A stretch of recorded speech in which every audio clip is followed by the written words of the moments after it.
Hello everyone, welcome back to my channel Rihala Makeovers. I hope you all are doing well. अल्हम्दुलिल्लाह मैं भी एकदम बढ़िया हूँ और फाइनली मैं आ गई हूँ अपनी नेक्स्ट वीडियो के साथ which is an engagement look. So let's get into the video. मैंने यहाँ पे मॉडल को लेंस पहना चुके हैं. Now we are prepping her eyes with the help of concealer. हम कंसीलर से थोड़ा कवरेज देंगे आइज़ पे ताकि हमारे जो कलर्स होंगे वो पॉप करके और अच्छी तरह आएंगे.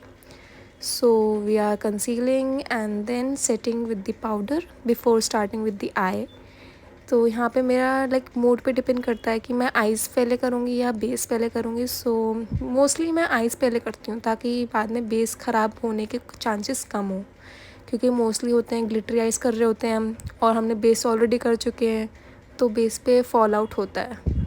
तो हमने यहाँ पे लिया था पर्पल ट्रांजिशन शेड, बट मुझे अच्छा नहीं लग रहा था तो मैंने चेंज करके हम बेसिक ब्राउन में आ गए.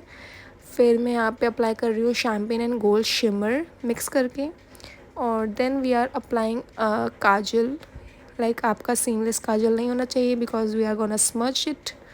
एंड एज ऑलवेज मैं स्मच का पार्ट दोबारा लेना भूल गई क्योंकि मैं हूँ भाई, भूलूँ ना कुछ पार्ट लेना, ऐसा हो नहीं सकता.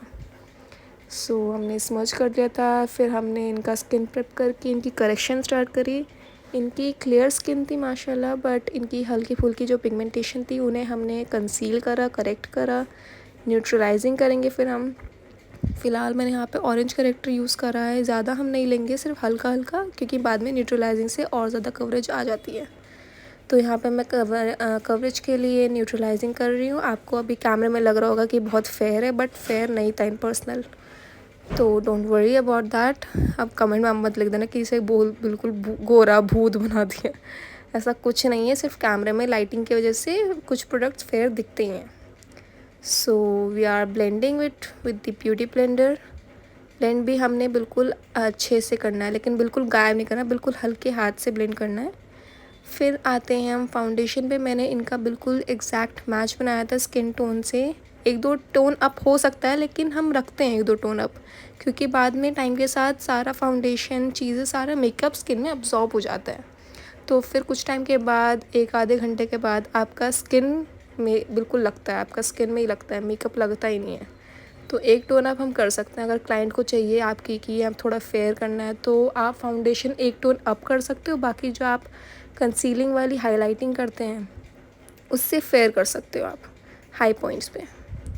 लेकिन ज़्यादा फेयर मत करना, क्योंकि फिर हाथ आपको करने पड़ेंगे, फिर नेक अलग दिखती है, बहुत अजीब लगता है. तो आप थोड़ा सजेस्ट करना क्लाइंट को कि थोड़ा स्किन टू स्किन जाए.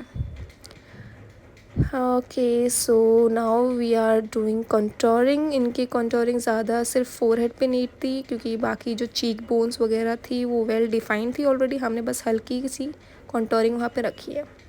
कंटोरिंग ब्लेंड करने के बाद we are on to our highlighting. मैंने हाईलाइटिंग के लिए सिर्फ एक टोन अप इनका कंसीलिंग लिया है, ज़्यादा फेयर नहीं लिया है, क्योंकि फेयर करेंगे तो ग्रेप करने के चांसेस ज़्यादा रहते हैं.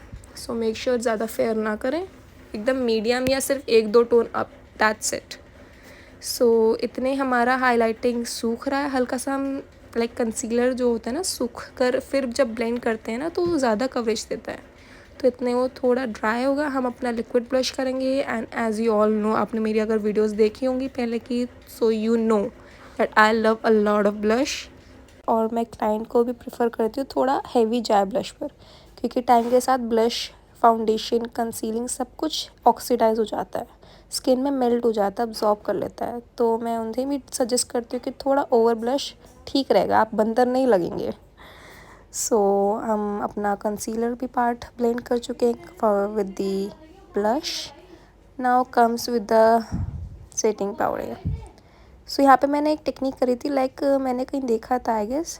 हमने पहले अंडर आइज़ पहले हम करते थे लूज़ पाउडर सेट, बट मैंने एक वीडियो देखी थी जिसमें वो आई गेस कॉम्पैक्ट से सेट कर रहा था सिर्फ अंडर आइज़ को, फिर लूज़ पाउडर उसने यूज़ करा है. तो उससे कवरेज भी ज़्यादा आती है और फ्लॉलेस लगती है अंडर आइज़. तो ये ऐसे ही मैंने पहले कॉम्पैक्ट लिया था, फिर मैं यहाँ पे हुडा ब्यूटी का लूज़ पाउडर यूज़ कर रही हूँ. और एज़ यू कैन सी काफ़ी फ्लॉलेस लग रही है आइज़. तो जैसा मैंने कहा था कि हम पॉप ऑफ कलर ऐड करेंगे इनकी आइज़ में. So I am taking a pink colour because jewellery और जो आउटफिट है उसमें भी पिंक काफ़ी है. So we added the pink shade. Finally contouring blush आ चुकी है। कॉन्टोरिंग भी हम वहीं करेंगे जहाँ पे हमने क्रीम कॉन्टोर करा था। फोरहेड पे थोड़ी ज़्यादा नीड थी तो हमने फोरहेड पे ज़्यादा रखा है। बाकी cheek bone and jaw and the nose हमने सब कॉन्टोर करके उसे अच्छे से सेट कर दिया था। My favourite part, blush. Of course I need a lot of blush on my clients, और अगर मैं भी कर रही हूँ अपने ऊपर तो I need a lot of blush, क्योंकि टाइम के साथ एज आई सेड बिफोर वो सब ऑक्सीडाइज हो जाता है। सो गाइस, आप सब कमेंट में बताना कि आपको ज़्यादा ब्लश पसंद है या बहुत कम, या तो नहीं, क्योंकि मुझे तो ब्लश ब्लाइंडनेस है, मुझे बहुत ज़्यादा चाहिए होता है। काफ़ी लोगों को बहुत कम में भी दिख जाता है। मैंने बोला क्या लगाया है। So let me know in the comment section. Finally we are on our lashes. मैंने लैश को मस्कारा कर चुकी हैं और हम अपनी लैशेज़ फॉल्स लैशेज़ लगा रहे हैं, जो बहुत लाइक अच्छी फ्लफ़ी मिंक लैशेज़ हैं, लेकिन ज़्यादा हेवीज़ भी नहीं दिख रही थी, ज़्यादा हेवी भी नहीं थी इसमें, और अच्छा सा लुक दे दिया था। और लैशेज़ और जो लेंसेज होते हैं वही ज़्यादा मेकअप को और ज़्यादा इन्हांस करते हैं। मेकअप अपनी जगह पे हो और लैशेज़ लेंसेज अपनी जगह पे।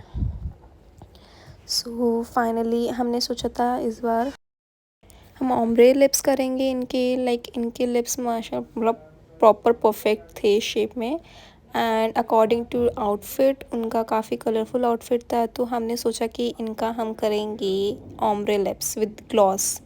सो मैंने यहाँ पे यूज़ करा है मार्स का lip liner in the shade brown, और उसे हल्का सा स्मच करा है अंदर की तरफ से, और अब मैं अपना न्यूड शेड लेके अप्लाई करेंगे हम all over the lips with the help of brush.